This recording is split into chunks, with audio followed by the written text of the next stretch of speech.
Nous sommes venus non pas pour nous faire voir, nous ne sommes pas là pour la gloire d'un homme, et nous sommes venus pour toi. Ce peuple est venu, ce n'est pas qu'ils n'ont rien à faire, mais parce qu'ils ont compris que la source de leur vie, c'est toi. Et ils sont venus se ressourcer auprès de toi. Ils sont venus tout autour de la table sainte pour être nourris de la parole. La parole, la nourriture qui n'est pas préparée de main d'homme, mais la nourriture qui est préparée du ciel. Accepte, Seigneur, de nous prêter les mots qu'il faut pour que nous puissions exprimer ta pensée au milieu de ton peuple. Donne-nous la facilité d'expression et de langage. Donne-nous la meilleure manière. Toi, le meilleur pédagogue, viens donc nous enseigner. Communique-nous ta pensée selon ce que tu veux, selon ce que ta volonté. Nous nous rabaissons pour que tu sois élevé. Nous nous diminuons pour que tu croisses. Nous nous effaçons pour que tu apparaisses. Parle à nos cœurs. Aucune force de l'ennemi ne pourra agir en ces lieux. Seul le Saint-Esprit pour pouvoir nous aider à comprendre ce que nous aurons à dire durant ce quelques minutes qui nous est donné. Bénis ces moments et bénis la parole. Bénis l'audition de ton peuple et bénis également cet auditoire. Au nom de Christ Jésus, nous prions et nous disons Amen. Amen. Voilà, il m'a été donné de pouvoir partager sur ce thème, sous-thème intitulé le remède à la corruptibilité.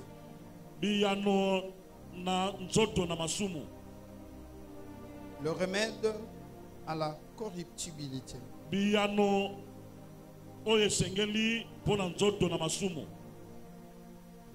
Il s'y est de préciser qu'il est très important que nous puissions comprendre ce thème. Et c'est un thème très profond qui cache beaucoup de vérités et beaucoup de réalités.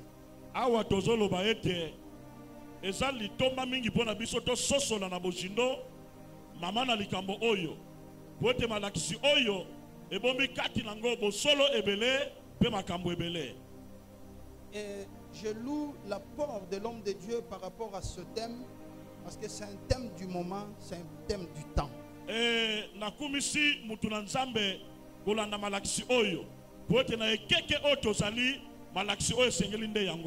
L'église doit être préparée parce que bientôt là, le Christ revient. Tout ce que nous pouvons faire, tout ce que nous pouvons savoir que tout passera et tout restera, mais le Seigneur revient bientôt.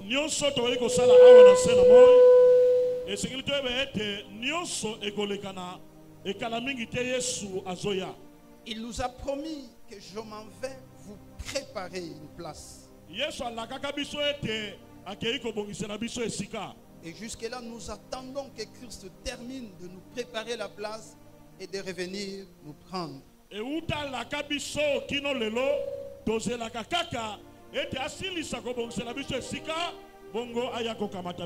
Et pendant ce temps, l'église doit se préparer.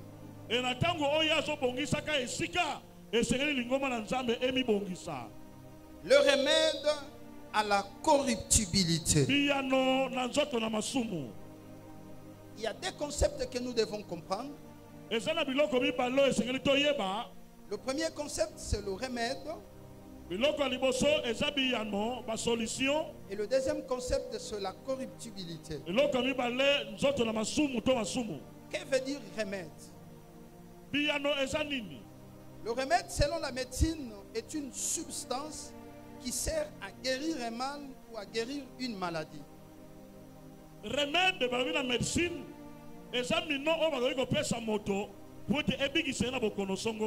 lorsqu'une personne est malade, on doit lui prescrire quelques médicaments. Et ces médicaments servent à guérir la maladie qu'il a. bakisi oyo bakokomela ye ekozala po ete ebikisa bokono oyo aza nango. Et ces médicaments-là s'appellent remèdes.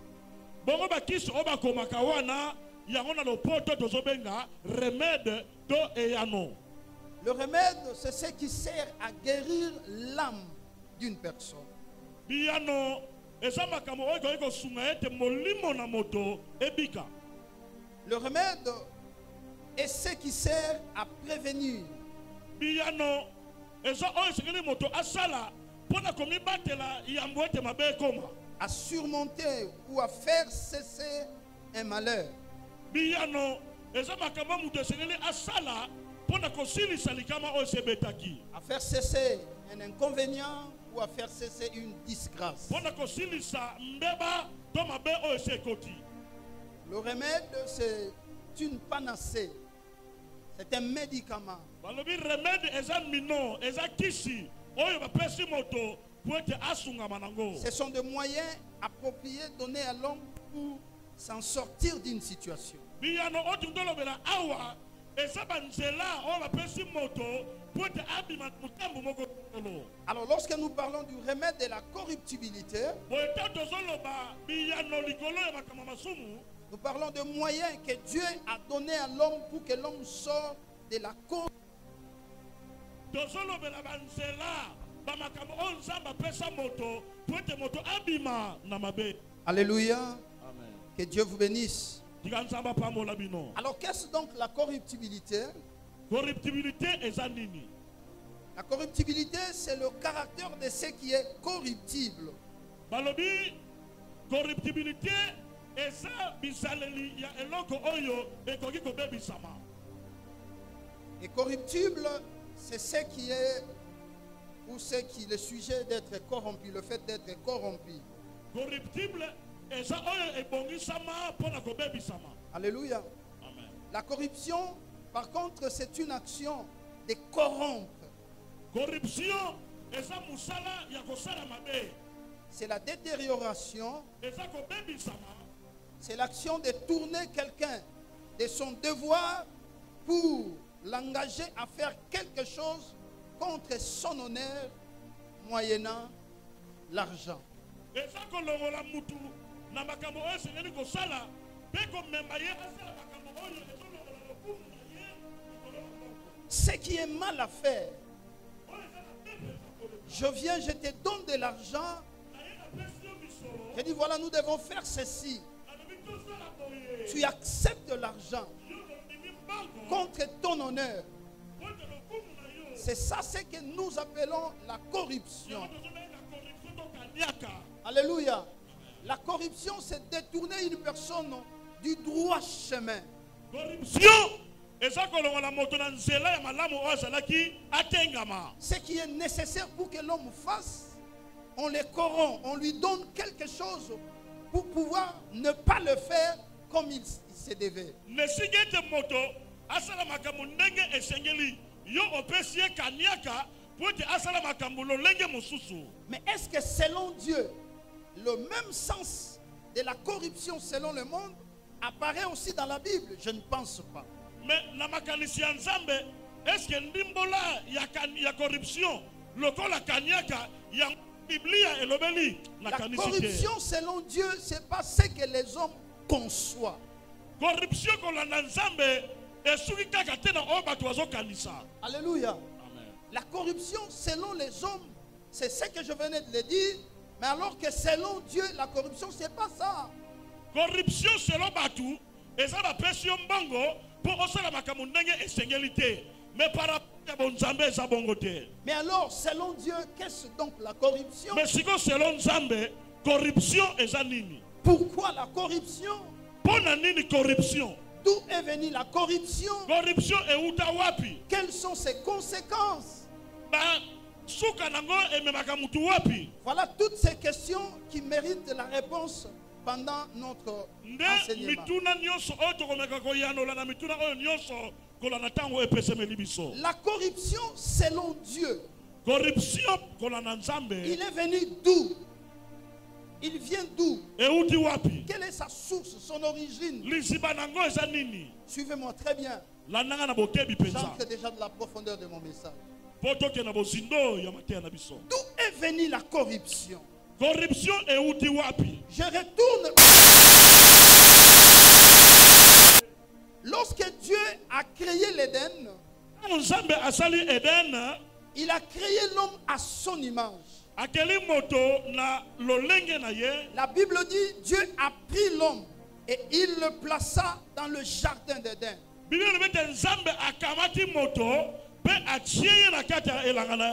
Pour cultiver et pour garder. Et Dieu dit à l'homme, tu pourras manger de tous les arbres qui se trouvent dans le jardin. Mais concernant l'arbre de la connaissance du bien et du mal, tu n'en mangeras pas. Les jours où tu en mangeras, tu mourras. Déjà dans le jardin d'Éden, Dieu n'a pas créé l'homme pour vivre la corruptibilité. La nature de l'homme, c'était une nature incorruptible. La nature immortelle. L'homme a été créé pour vivre éternellement avec Dieu. Il jouissait d'une parfaite relation avec son Seigneur. Mais la Bible dit ceci. L'ennemi, le diable, par l'entremise d'un serpent, il s'approche de la femme. Il lui dit, femme, est-ce que Dieu a-t-il dit, vous ne pourrez pas manger du fruit de l'arbre du jardin? La femme dit non. Dieu a dit, nous ne mangerons pas le fruit de l'arbre de la connaissance du bien et du mal. Et il ajoute en cela, Dieu a dit que nous ne poussons pas aussi le toucher. Or la parole de Dieu, on ne peut pas ajouter ou enlever un iota, même pas un iota de l'écriture.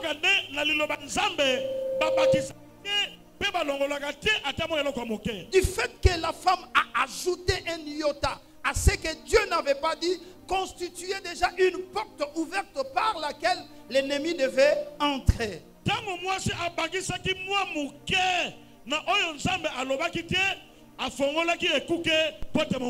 C'est par là que le diable a pris l'assaut pour dire à la femme, non, Dieu n'a pas dit cela. Dieu savait que si vous mangez cet arbre, vos yeux s'ouvriront. Vous serez comme lui. Vous allez vivre comme lui. Vos yeux s'ouvriront. Et c'est par là que lorsque la femme a entendu le discours de la femme, lorsque la femme a cédé son oreille au dire du serpent, waouh, elle ne pouvait pas résister. A profité, à l'habité, Nzambe ayebaki.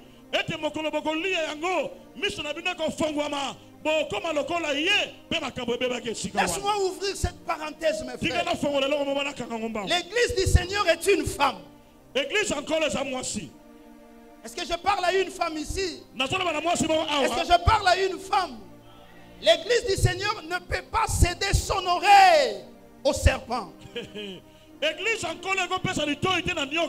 L'église du Seigneur doit écouter son mari Adam. Écoutez, la plus grosse erreur que Ève a commise, c'est de céder son oreille à un autre homme.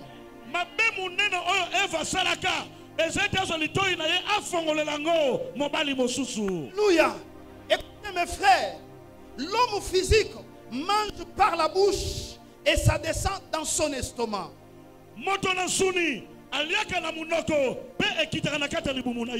Que l'homme spirituel mange par les oreilles et ça descend au cœur. Tu dois garder ton oreille. Ne cède pas l'oreille à n'importe quel enseignement. De peur que vous soyez des...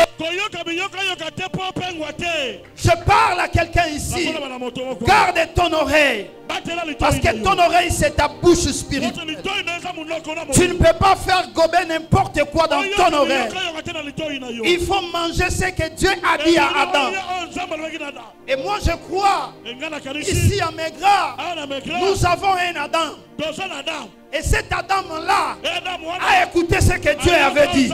Si vous voulez vivre éternellement, si vous voulez vivre la grâce ici, vous devez écouter que... Est-ce que quelqu'un comprend cela? Alléluia. Est-ce que quelqu'un comprend? Lorsque le second Adam, le dernier Adam est venu, les jours de son baptême, le ciel était ouvert et la voix est sortie du ciel.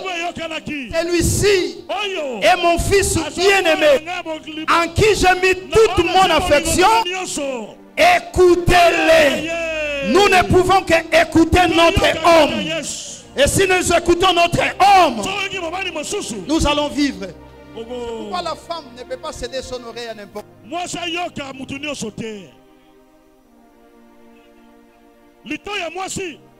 À son mari. Parle à quelqu'un. Amen. Amen.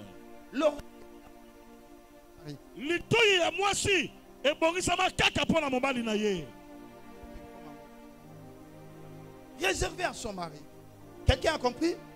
Et lorsque Ève a cédé l'oreille au discours du diable, alors que le diable c'est un vrai séduisant.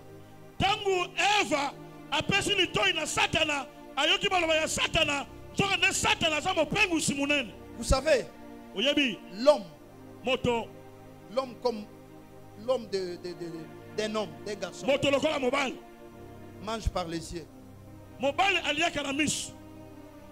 Mais la femme mange par les oreilles.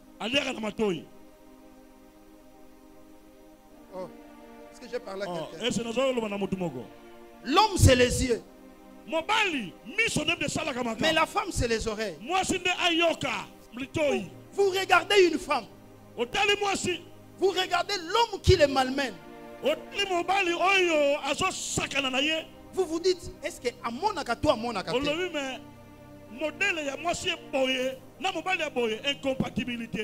le problème c'est quoi? Cet homme-là, il parle. Mais le problème c'est nini? Mobali wana asa un bon parleur alobaka kitoko. Et je parle aux hommes, il faut bien parler. Et mibali na lobi na bino boye baka koloba. Est-ce que je suis en train de parler? C'est pourquoi un bon pasteur doit savoir parler. Parce que par sa parole, il nourrit la femme qui est l'église. Et Maigreur a un bon pasteur qui sait parler, qui a le verbe dans sa bouche, qui sait convaincre. Savez faire asseoir des milliers de personnes ici. Si vous ne savez pas parler, rien ne se fera. Est-ce que je parle à quelqu'un? Que Dieu vous bénisse. Lorsque Adam et Ève a mangé le fruit, automatiquement la mort est entrée. Oh, la mort, c'est la semence qui vient de la corruptibilité. Parce que Dieu avait dit, les jours où tu en mangeras, tu mourras. Mais vous allez vous rendre compte que les jours où il a mangé le fruit, la mort physique n'était pas intervenue ipso facto. Non, c'était d'abord la mort spirituelle. Parce que la mort spirituelle, c'est la corruption même. Le fruit que l'ennemi, la femme avait mangé, c'était la corruption que le serpent, le diable, avait apporté dans la vie de l'homme. Oh, dans le chef de la corruption, il faudrait toujours qu'il y ait deux parties. La partie qui est corrompue et la partie qui corrompt. Et de même ici, la partie qui était corrompue, c'était l'homme. Et la partie qui est venue corrompre, c'était le diable. Et lorsqu'on vient corrompre, on s'amène toujours avec quelque chose. Est-ce que quelqu'un comprend cela? Et lorsque le diable est venu corrompre, il s'est servi du fruit. Ah, est-ce que je parle à quelqu'un? Et pendant que l'homme a mangé le fruit, il a donné ça à sa femme, là, à son homme. Automatiquement, la Bible dit ils se sont restés nus. Ils sont allés se cacher. Qu'est-ce qu'ils ont fait? Ils ont cueilli des feuilles de figues. Ils ont fabriqué des vêtements pour couvrir leur nudité. La Bible dit vers le soir, la voix de l'Éternel parcourait le jardin. Et Dieu appelle Adam, Adam. Où es-tu? Adam a dit, j'ai entendu ta voix. Je me suis allé me cacher parce que je suis nu. Dieu lui pose la question, qui t'a appris que tu es nu? Est-ce que quelqu'un comprend cela? Écoutez, je voudrais dire, il était nu depuis tout ce temps, mais il ne connaissait pas qu'il était nu. Pourquoi? Parce qu'il était revêtu de la gloire de Dieu. La gloire de Dieu, c'est le vêtement que nous portons. Est-ce que quelqu'un comprend cela? Dieu n'a pas besoin de veste. Dieu n'a pas besoin de chemise. Dieu n'a pas besoin de jupe. Dieu a besoin de la gloire. Dieu a besoin de la gloire. Et la Bible dit, lorsqu'il a péché, la gloire avait quitté l'homme. Et quand la gloire avait quitté l'homme, l'homme s'est retrouvé dans le péché. Et il est allé se cacher. Il a fabriqué des feuilles de figues. Écoutez mes frères, la plus grosse erreur encore, il a fabriqué des figues. Or des feuilles de figues ne peuvent pas résister à l'apparition du soleil. Lorsque le soleil apparaît, la feuille de figue va sécher. Est-ce que quelqu'un comprend? C'est que si le feuille sèche, il sera obligé de prendre encore d'autres feuilles. Ça, c'est la justice qui vient des hommes. C'est-à-dire, l'homme voulait chercher sa propre justice. Or, la justice de l'homme, la Bible dit, est comme un vêtement souillé. Est-ce que quelqu'un comprend? Mais Dieu, parce qu'il aimait l'homme, malgré que l'homme a été corrompu, malgré que la mort était entrée, malgré que l'homme était destiné à la mort, mais le Dieu de la Bible avait l'amour de l'homme. Écoutez, je voudrais te dire, l'homme est différent du serpent. Il est différent du diable. Lorsque le diable a péché, Dieu n'a engagé aucun processus pour le chercher.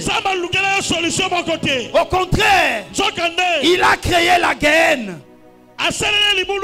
Il a créé l'enfer pour lui et ses acolytes.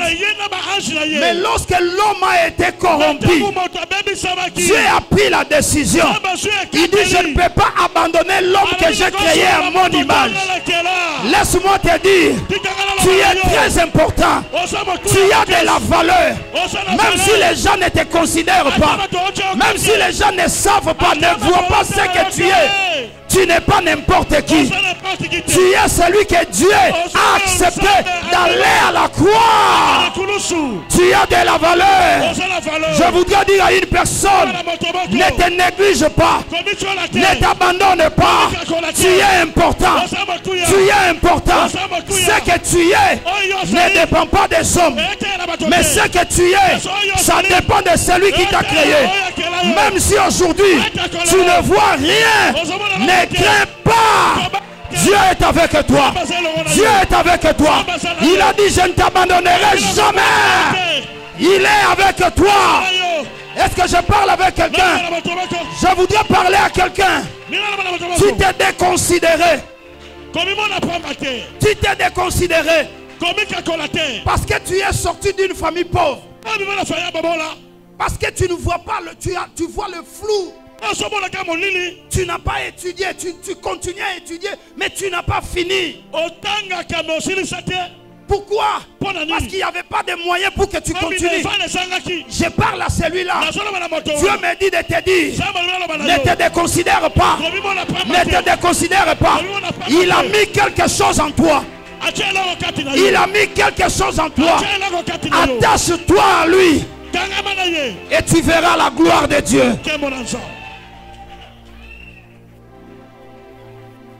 Est-ce que je parle à quelqu'un? Est-ce que je parle à quelqu'un? Ne te déconsidère pas. Prends courage. Prends courage. Prends courage. Je dis encore, prends courage. Ne te déconsidère pas. Tu as quelque chose que Dieu a placé en toi. Même si tu ne le vois pas. Mais ça se trouve en toi. Alléluia. C'est quelqu'un qui comprend cela.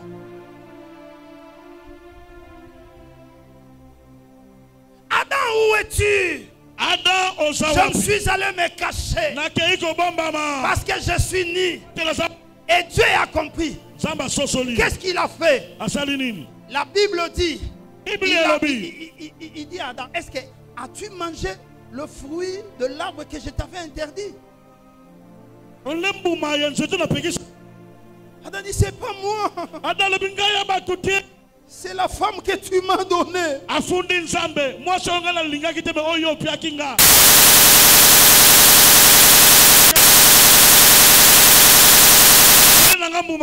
Depuis ce jour-là, Dieu ne choisit une femme pour des hommes. Fais ton choix toi-même. Fais ton choix toi-même.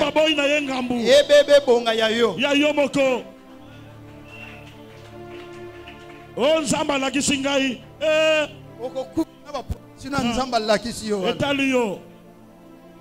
Alléluia. Amen. Ève, tu as mangé, pourquoi tu as fait ça? C'est pas moi, c'est les serpents. Voyez une série de questions. Mais il a fallu aussi que Dieu pose la question au serpent. Mais Dieu n'a pas posé la question au serpent. Il a dit au serpent, parce que tu as fait ça, à partir d'aujourd'hui, la sanction commence. Tu mangeras de la poussière. Tu vas ramper dans ton ventre. La postérité de la femme t'écrasera la tête. Et toi tu lui baisseras le talon. Il regarde la femme. Il dit, parce que tu as mangé, tu enfanteras avec douleur. Tu enfanteras avec douleur. Il regarde l'homme. Il dit, tu mangeras la sueur de ton front. Le sol sera maudit à cause de toi. Au lieu de dire que je t'ai maudit, mais il dit, le sol sera maudit à cause de toi.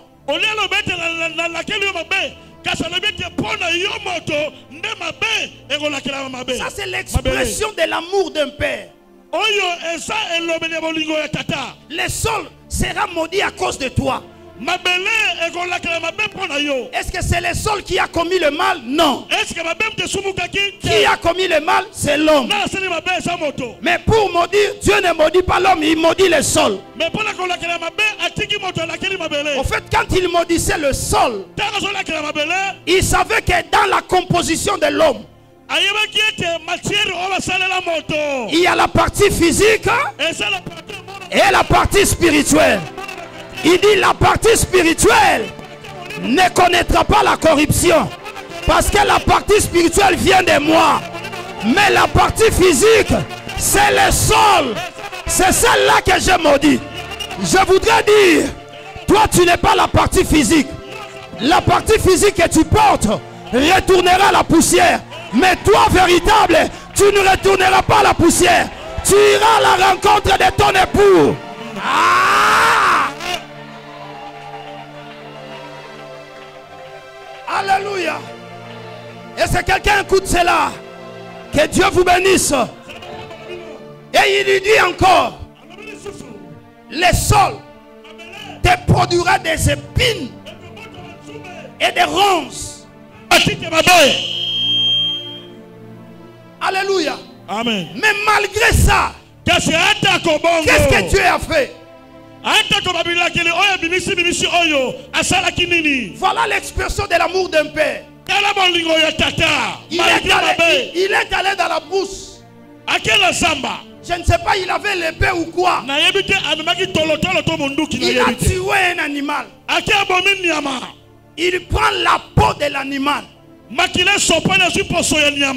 Il dit, tu ne peux pas te revêtir de feuilles de figue. Pourquoi? Parce que quand le soleil apparaît, ça va sécher. Tu auras toujours le souvenir de tes péchés. Mais je prends la peau de l'animal. Je t'ai rêvé. En fait, qu'est-ce que Dieu voyait? Ça, c'était le premier tentative de Dieu de vouloir chercher l'homme et le retourner à sa place initiale.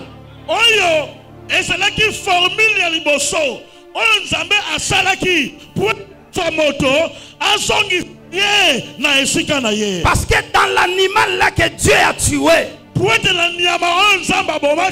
il s'est caché quelque chose. Cet animal-là était une préfiguration du véritable animal qui devait être immolé sur la croix. C'est pourquoi, lorsque les gens l'ont vu passer, ils disaient, voici le fils de Marie, voici le fils de Joseph. Mais lorsque Jean a regardé dans l'œil spirituel, il n'a pas vu le fils de Marie, il n'a pas vu le fils de Joseph, mais Jean a vu l'agneau de Dieu qui ôte le péché du monde. Beta maboko makasi, beta milolo, beta milolo.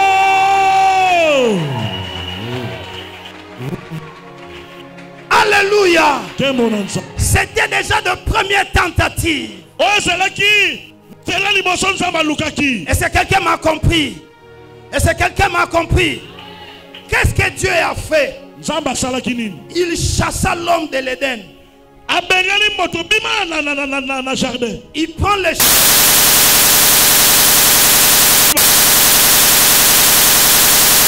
hiérarchie angélique. Les chérubins sont des anges protecteurs. Naba ange ba catégorie eza ebele. Sikoyo ba chérubin eza catégorie. Leur rôle c'est de protéger les patrimoines de Dieu. Mokumba na bango eza ko batela mpifo ko bozuya nzambe. Et la Bible dit Dieu les a placés dans le jardin à la porte à l'entrée. Et ba le but ba chérubin oyo achie bango na ekuke ya elanga. Il leur donne une seule épée. Et cette épée était flamboyante pour empêcher l'homme de revenir dans le jardin d'Éden et de manger l'arbre de vie. Pourquoi Dieu a fait ça? Parce que Dieu voulait que avant que l'homme revienne manger l'arbre de vie, il a fallu d'abord qu'il traite les problèmes de la corruption. Parce que les deux arbres, personne ne peut manger les deux arbres à la fois.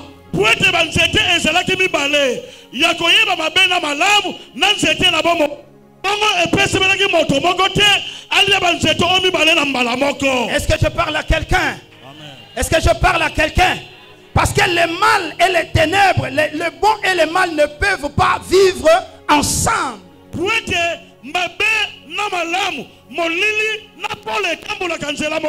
Ça ne peut pas vivre ensemble. Voilà pourquoi Dieu a scellé la porte du jardin. Il a chassé l'homme. Et Dieu avait toujours le souci de l'homme. Il avait toujours besoin d'enlever la semence de la corruptibilité entrée dans la vie de l'homme.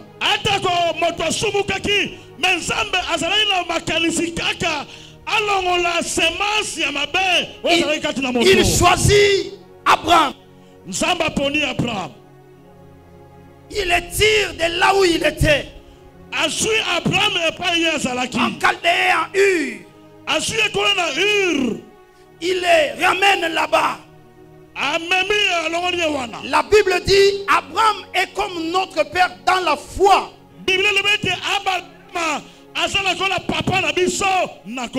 Or, la foi, ce n'est pas le fruit de la loi, ce n'est pas le fruit de la corruptibilité, mais la foi, c'est le fruit de la grâce, c'est le fruit de l'incorruptibilité.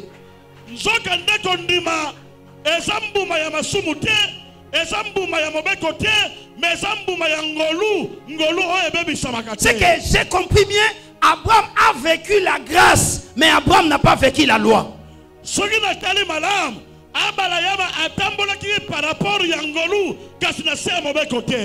promet à Abraham, je te donnerai un fils. Ce fils-là sera le fils de la promesse. Et après quelques années, Dieu accomplit la promesse. Mais chose grave, Dieu va encore demander ce fils. Il dit à Abraham, donne-moi ton fils, donne-moi ton unique, donne-moi ton Isaac. Abraham a écouté la voix parce qu'Abraham était quelqu'un de la foi. Il dit j'accepte, je vais amener cet enfant. Et Dieu a indiqué la montagne de Morisha. Pendant qu'Abraham est parti, ils sont arrivés au pied de la montagne. Il dit aux serviteurs restez, parce que moi je vais monter. Je vais monter avec le fils. Écoutez papa, je voudrais te dire une chose. À la montagne de l'adoration, on ne monte pas avec les serviteurs, on monte avec le fils. Parce que les serviteurs ne peuvent pas garder le secret de ce qui est de l'adoration. C'est pourquoi dans l'église, il y a certains secrets. Ne les dis pas aux serviteurs, il faut les dire aux fils. Laisse-moi te dire, dans cette église, si tu es serviteur, tu seras limité.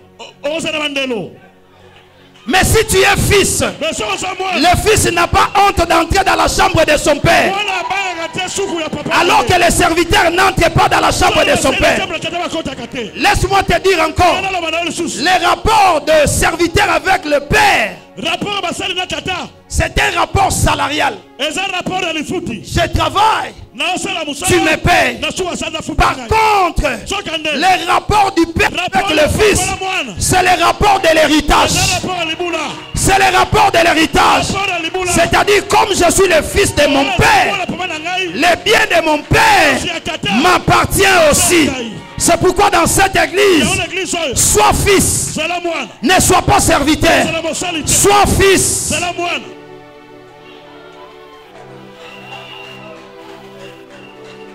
Est-ce que je parle à quelqu'un? Le fils ne trahit jamais son père. Mais le serviteur, il peut trahir. S'il trouve ailleurs où on lui donne le salaire plus qu'on lui donnait, il va trahir. Il va aller là-bas. Mais le fils, il dira, à qui irions-nous? C'est toi qui as les paroles de vie.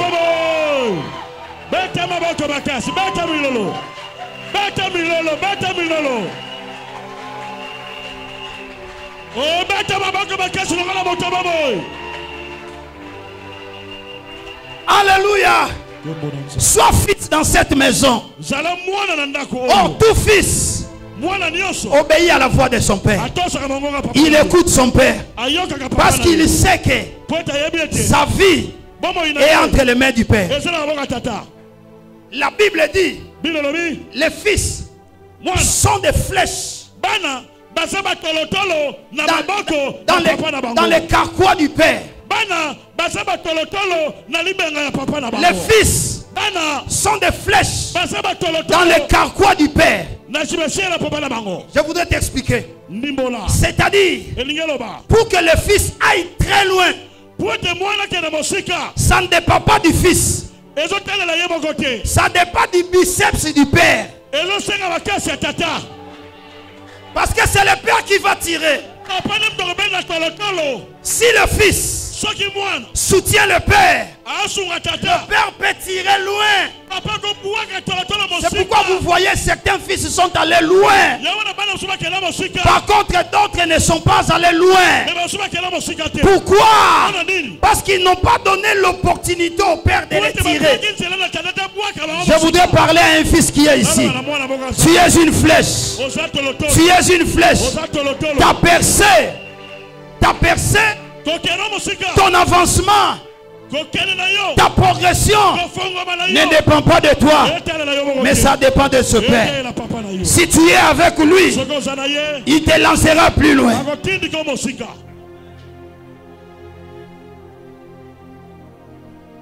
Abraham a dit, serviteur, restez.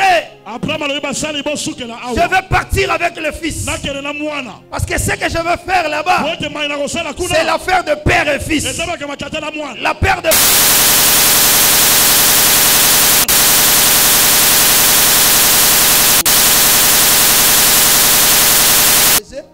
À un certain moment, il prend les 12. À un certain moment, il prend le 3. À un certain moment, il prend le 1. Vous savez pourquoi? Parce que Dieu savait. Je peux avoir beaucoup, mais il y a aussi des fils. C'est à qui je peux communiquer la vision.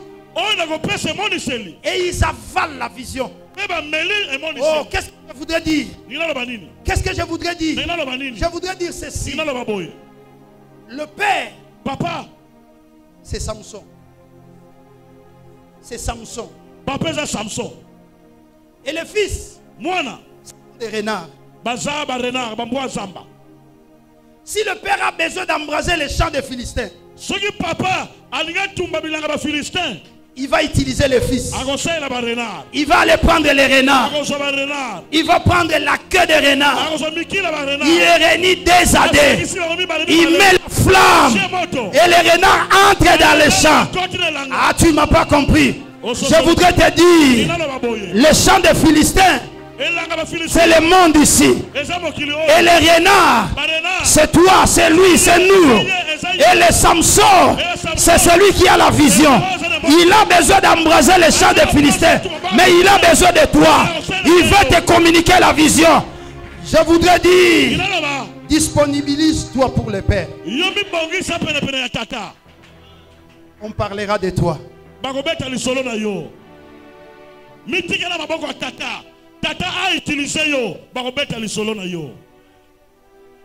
Qu'est-ce que je voudrais dire encore? Qu'est-ce que je veux dire encore? Je voudrais parler de la NES. La NES de Balaam. La NES voit les dangers, mais Balaam ne voit pas. Et la NES accroupit. Balaam se conne. Il prend le fouet. Il frappe la NES. Alors que l'ange ne voulait pas tuer la NES, mais il voulait tuer Balaam.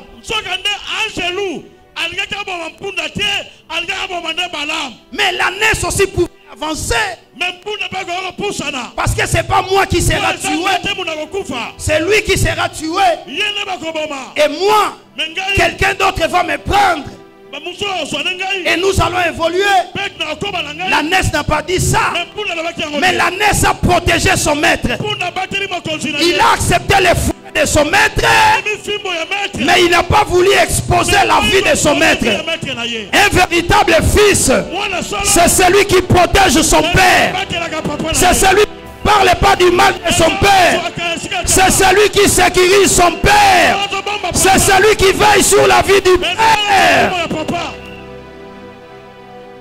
Mes grands, si vous voulez être béni, si vous voulez avancer, protégez cet homme. Protégez cet homme. Priez pour cet homme. Soutenez cet homme. Ne parlez pas du mal de lui. Soutenez-le. Et il va vous...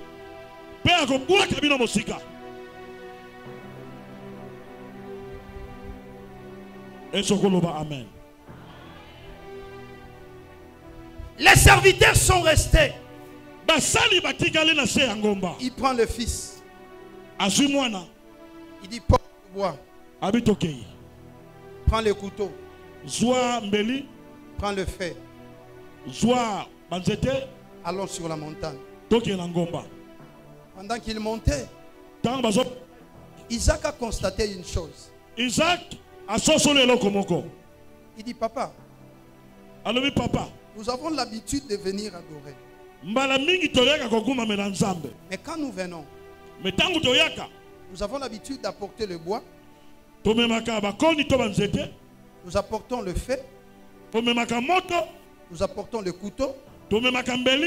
Et nous apportons l'animal à offrir à Dieu. Mais aujourd'hui,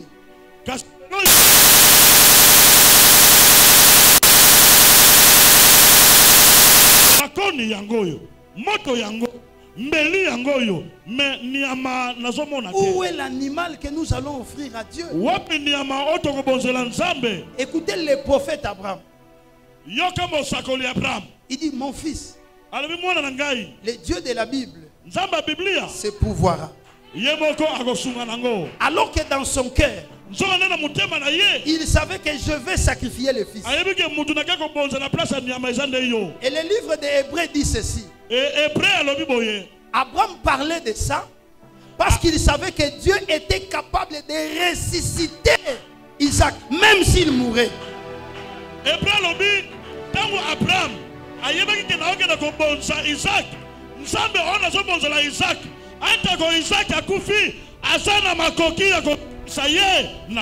C'est que Abraham, c'est le premier prophète qui a parlé de la résurrection des morts.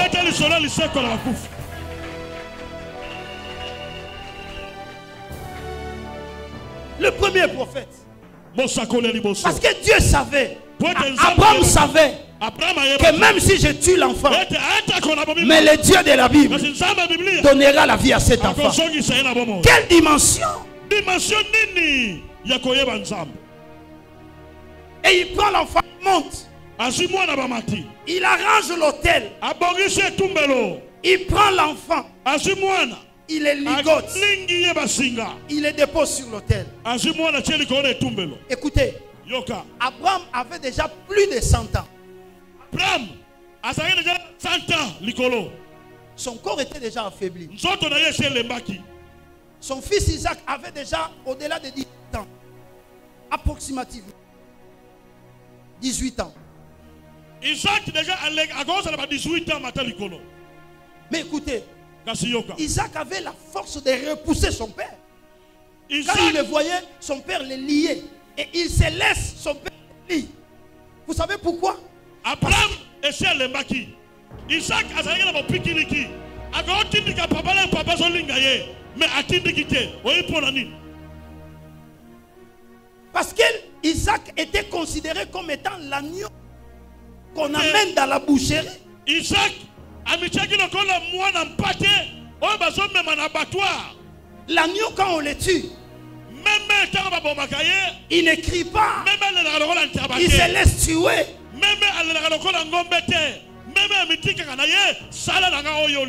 Et Isaac était le véritable mémé qui allait être déposé sur le véritable autel qui est appelé quoi? Isaac azalaki véritable même est ce que likone tout belo solo a gangité a résisté. On les lit, Bakangi basi on les dépose. bache likone tout belo. Papa, qu'est-ce que tu veux faire?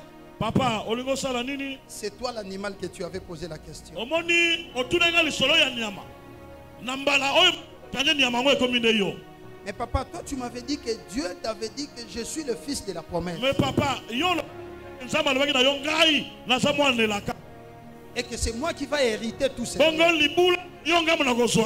quand tu veux me tuer, qui qui va hériter les biens? Oui, mon fils. C'est cela est vrai. Mais le Dieu que je prie ne ment jamais. Il est fidèle. Comme il m'a dit que c'est toi, même si je te tue, tu seras toujours toi.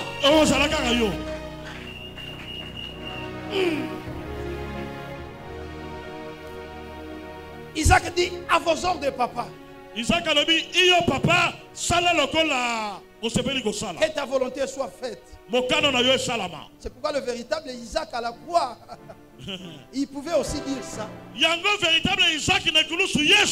Quand il a vécu la coupe de Gethsemane, il dit papa, si cela est possible, éloigne de moi cette coupe. C'est ça les paroles d'Isaac. Mais après, il a dit toutefois que cela ne soit pas ma volonté, mais la tienne.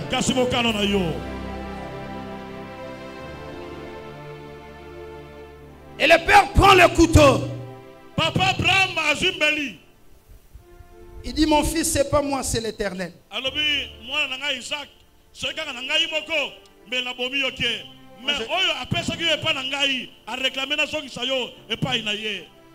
Mais papa, quand tu fais cela, est-ce que tu avais dit ça à maman? Mais papa,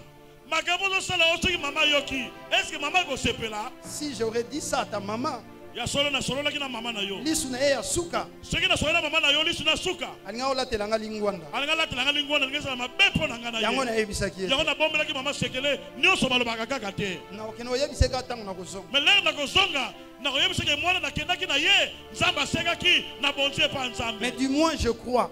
Je suis venu avec toi. Je retournerai avec toi. Je retournerai avec toi. Écoutez, Isaac ne meurt pas. Parce que si Isaac meurt, les choses vont changer. Je voudrais dire à Isaac ici, même si on te dépose sur l'autel, tu ne mourras pas. Je parle à Isaac ici, même si on te dépose sur l'autel de la sorcellerie de la famille, même si on te dépose sur l'autel de la malédiction de la famille, Isaac ne meurt pas. Je te dépose, tu ne mourras pas. Atabatie mitambu, atabati moli mabulu, atabakangiyo, yoza Isaac. Isaac akufa kate. Abraham akendaka na Isaac, Abraham azongaka na Isaac. Nazondi mete ndenge bakenda na yo, ndenge pe bakozongisa yo.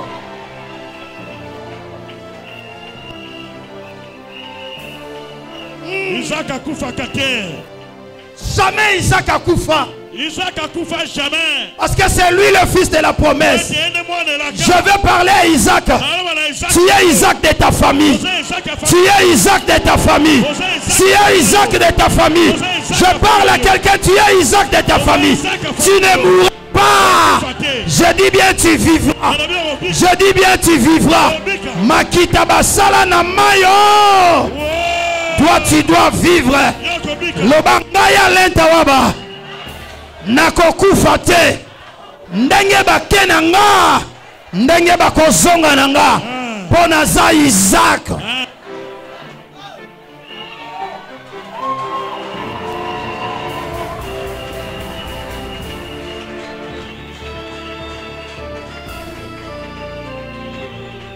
Alléluia. Amen. Abraham élève le couteau. Lorsqu'il voulait déposer sur l'enfant, la voix est sortie d'ici. Abraham, ne dépose pas ta main sur l'enfant. Regarde à côté. Il y a un bélier. Regarde à côté. Il y a un bélier. Toi, tu ne mourras pas. Parce qu'il y a un bélier. Waouh, waouh, waouh, waouh, waouh, waouh. Il y a un bélier. Je dis, ce n'est pas toi qui vas mourir. Hôtel wana basalela ngo yote. Hôtel wana eza na bélier akomata yango. Yo okolongwa pe okozonga.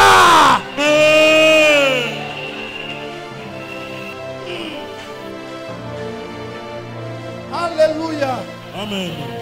Est-ce que quelqu'un comprend ça? Regarde à côté. Il y a un bélier. Écoute-moi bien. Yoka. Ce bélier-là était toujours là.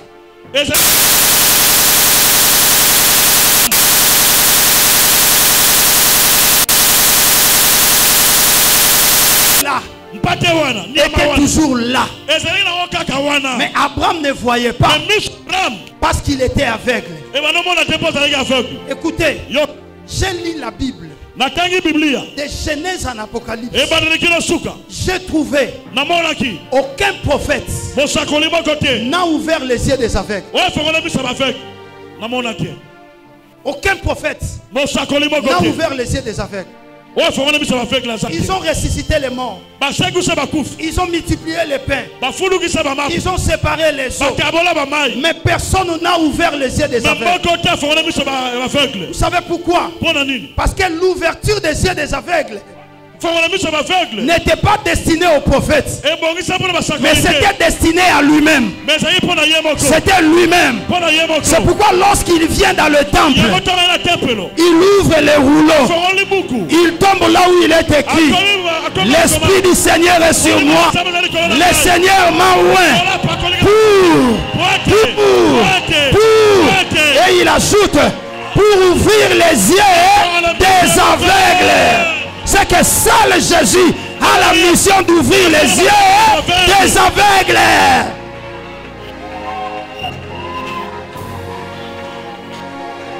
Alléluia. Est-ce que vous comprenez? Les aveugles que Jésus est venu ouvrir les yeux, ce n'est pas seulement les aveugles physiques, mais aussi les aveugles spirituels.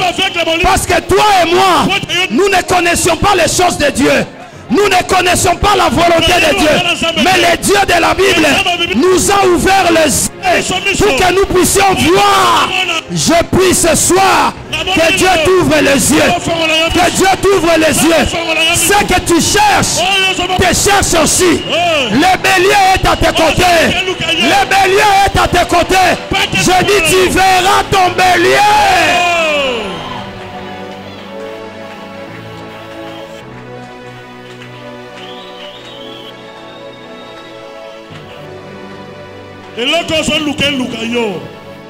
Alléluia. Amen. Alléluia. Amen. Ces hommes, ils étaient à deux. Originaires d'Emmaüs. Lorsque leur maître est mort, le troisième jour, ils ne voyaient pas leur maître. Ils commencent à retourner à Emmaüs. Et pendant qu'ils partaient, l'homme d'ouverture les yeux les avait apparus. Et eux-mêmes ne savaient pas que c'était lui. Babaniko beta lisolo ya mutu et pas ya yemoko. Yo yebite. Toi tu ne sais pas. Nous avions notre maître. Il nous avait dit que le troisième jour il sera ressuscité. Mais aujourd'hui le troisième jour il n'est pas ressuscité. Nous ne savons pas ce qu'il est devenu. C'est pourquoi nous retournons à nous. Ils ne savaient pas que bazobeta lisolo ya kolo lisolo et pas ya kolo lisolo. Mais parce qu'ils étaient aveugles, et lui aussi les avait laissés. Il dit La Bible dit, arrivé dans un village, vers le soir, alors dit, comme tu as commis le soir, je ne peux pas les laisser aveugles, parce que je ne serai plus avec eux. Comme je ne serai plus avec eux, je dois ouvrir leurs yeux pour qu'ils voient. Qu'est-ce qu'il a fait? Il a pris le pain, il a rendu grâce, il a rompu le pain, il leur donna. Quand ils ont mangé le pain, Jésus a disparu et ils se sont réveillés.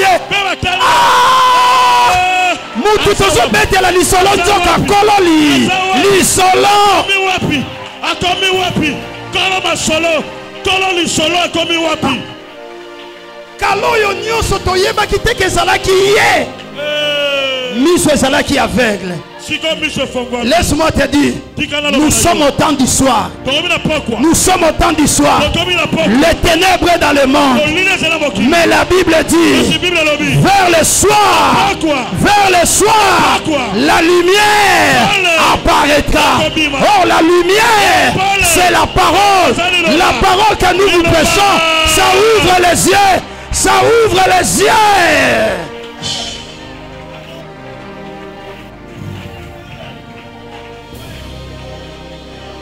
Alléluia.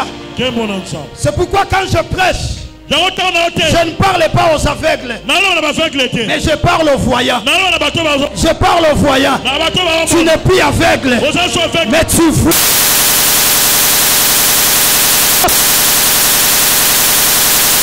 Avec toi.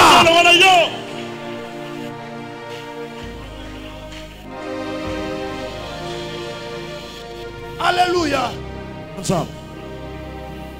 C'est ainsi qu'Abraham ne voyait pas. Mais il a fallu que Dieu ouvre les yeux d'Abraham. Et quand Abraham regarde, il voit le bélier. Je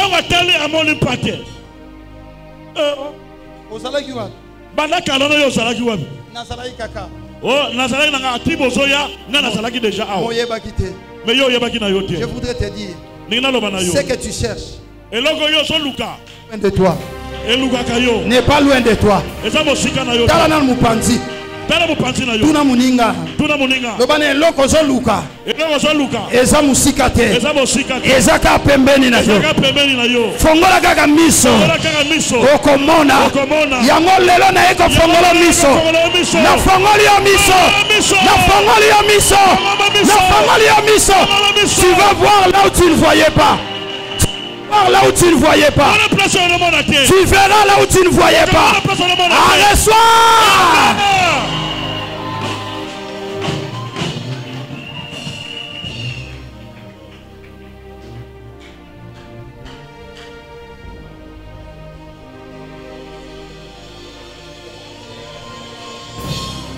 Isaac ne meurt pas.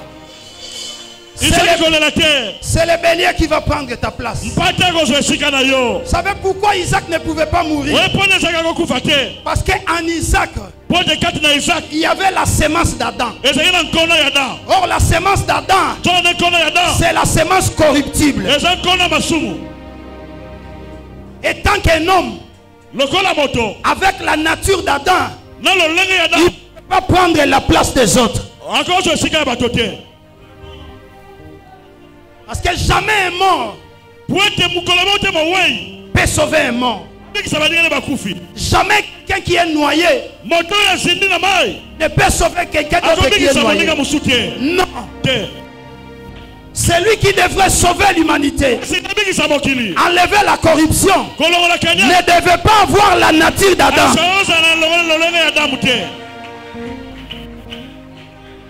Il ne devait pas avoir la nature d'Adam. Est-ce que quelqu'un comprend? C'est pourquoi même Moïse a prié. Il dit, Seigneur, fais-moi voir la gloire. Parce que Moïse aussi était aveugle. Il ne voyait pas la gloire de Dieu. Mais il a voulu voir la gloire de Dieu.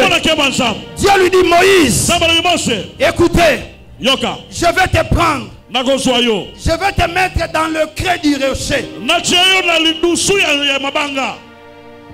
Quand je passerai, je prendrai ma main je cacherai ton visage. Et quand je passerai, Moïse, tu ne verras pas ma face. Mais Moïse, tu verras mon dos. Même Moïse, un prophète puissant, n'a pas vu la face de Dieu. Parce que si Moïse voyait la face de Dieu, il allait mourir. Dieu a pris Moïse.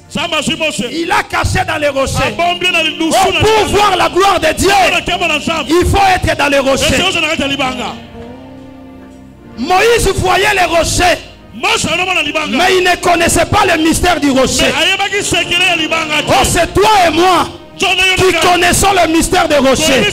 Nous savons que les rochers qui avaient caché Moïse, c'était la véritable pierre qui est détachée du ciel. D'aucun secours de main de l'homme.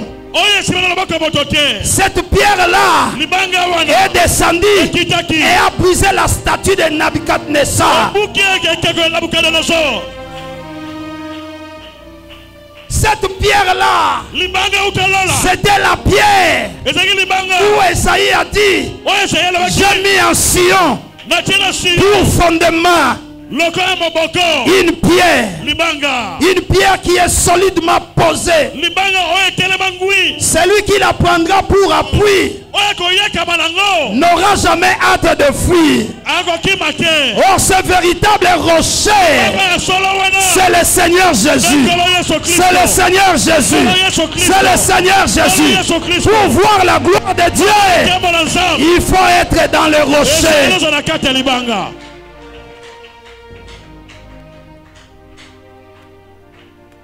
Alléluia.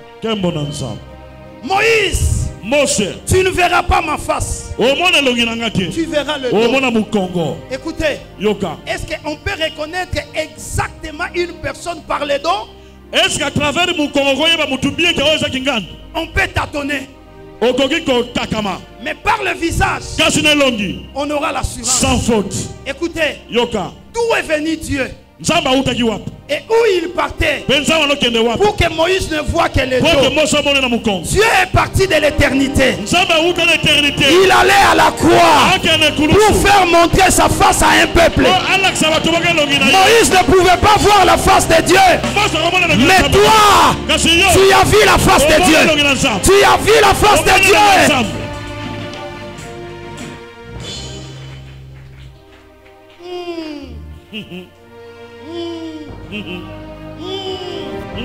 Oh, le dos de Dieu que Moïse a vu, c'était la loi.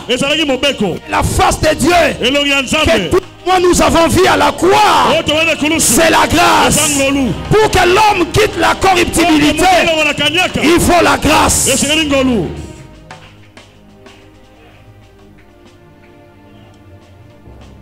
Alléluia. Quelqu'un comprend cela?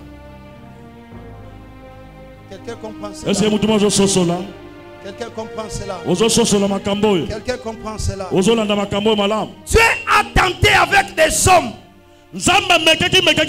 mais aucun homme ne pouvait sauver. Aucun homme. C'est pourquoi Jean vit dans l'île de Patmos. La voix est sortie. Qui est digne d'ouvrir les livres et de rompre les sceaux?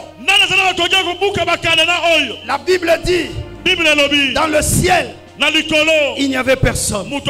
Sur la terre, il n'y avait personne. Sous la terre, il n'y avait personne. Jean a commencé à pleurer. Qui va sauver l'humanité? Et pendant qu'il pleurait, la voix est sortie du ciel. Jean, ne pleurez pas. Voici les lions de la tribu de Juda. Il a vaincu pour ouvrir le livre et de rompre le sceau. Beta maboko makasi beta milolo, beta milolo, beta milolo, beta milolo.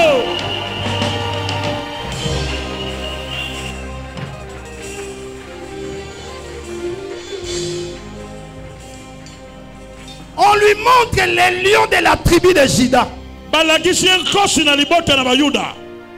Mais pour prendre les livres, ce n'était pas le lion qui est allé prendre les livres. C'est l'agneau qui est allé prendre les livres.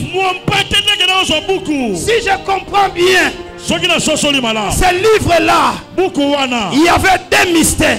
Le mystère de la grâce, représenté par l'agneau, et le mystère de la colère de Dieu, représenté par les lions. Écoutez, aujourd'hui nous appelons Jésus le lion de la tribu de Juda.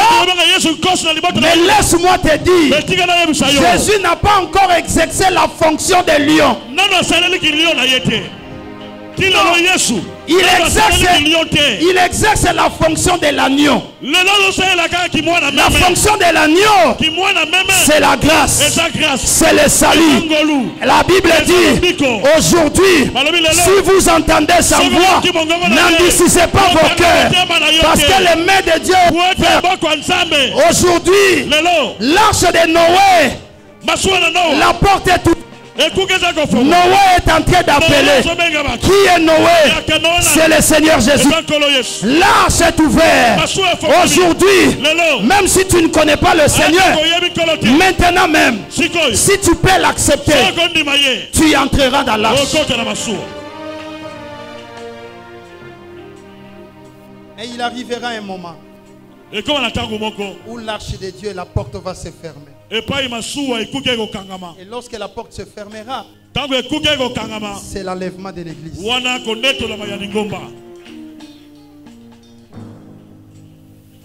Est-ce que je parlais à quelqu'un?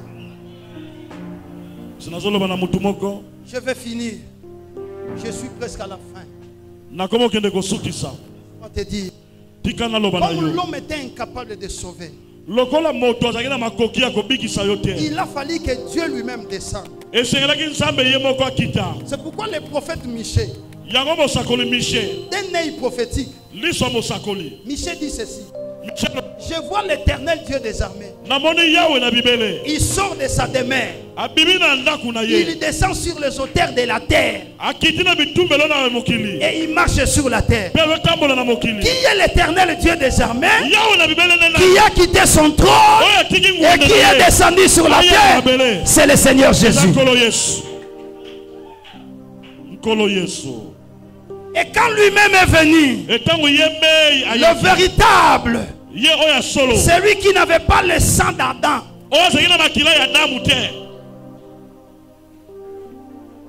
parce que l'aiguillon du péché frappait tout celui qui avait le sang d'Adam. Mais quand lui est venu, il n'avait pas le sang d'Adam.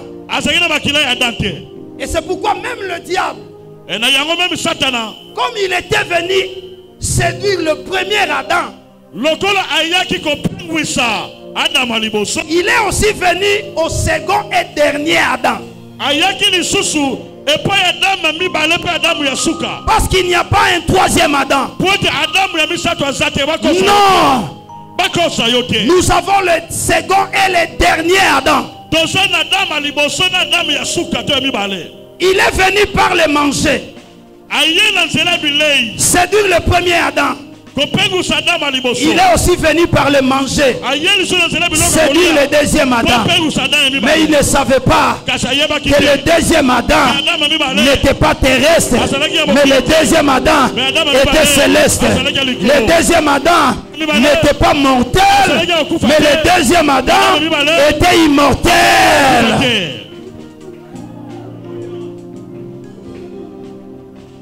Il est allé à la croix.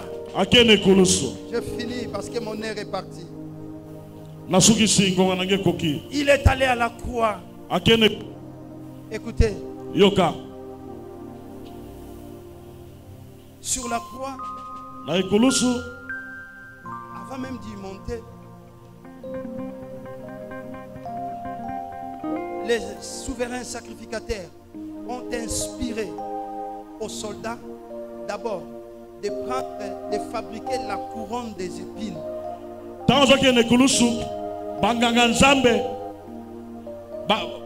banganga nzambe bayebisi basoda babongisa motole ya nzube. Et ils ont fabriqué la couronne des épines par basali ekoti ya nzube. Ils pensaient faire souffrir Jésus. Or dans le jardin d'Éden, qu'est-ce que Dieu avait dit? La terre sera pour toi les épines et les ronces. C'est que toi et moi nous marchions sur les épines. Et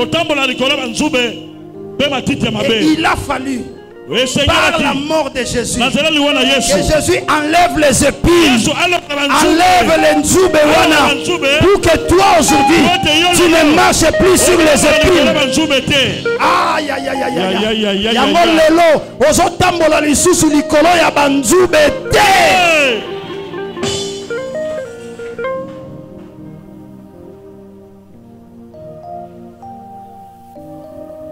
On l'amène à la croix.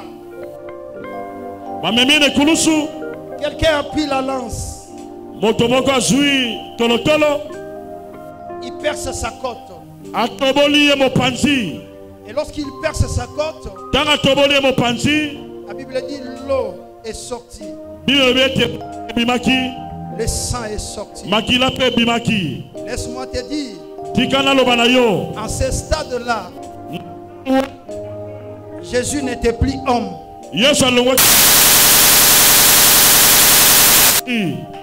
Parce que sur la croix, c'était la maternité céleste. C'est là où toi tu devrais naître. Or, lorsqu'une femme accouche, il y a l'eau qui sort, il y a le sang qui sort. C'est un signe qui annonce la vie. Il a fallu Jésus-Christ comme étant femme sur la croix, dans la maternité céleste, que l'eau coule, que le sang coule, pour que toi qui étais abandonné, toi qui étais livré au péché, toi qui étais livré à la corruption, que tu sortes du côte de là. C'est là que Dieu t'a donné la vie. Il a ôté la semence de la corruptibilité. Et aujourd'hui, la semence de l'incorruptibilité. Celle que telle que tu es là, tu n'es pas de la terre, mais tu es du ciel. Tu es du ciel. Tu es du ciel. Tu es du ciel. C'est pourquoi je peux dire, oh mort, où est ton aiguillon? Oh mort, où est ta victoire? Tu as la semence de vie.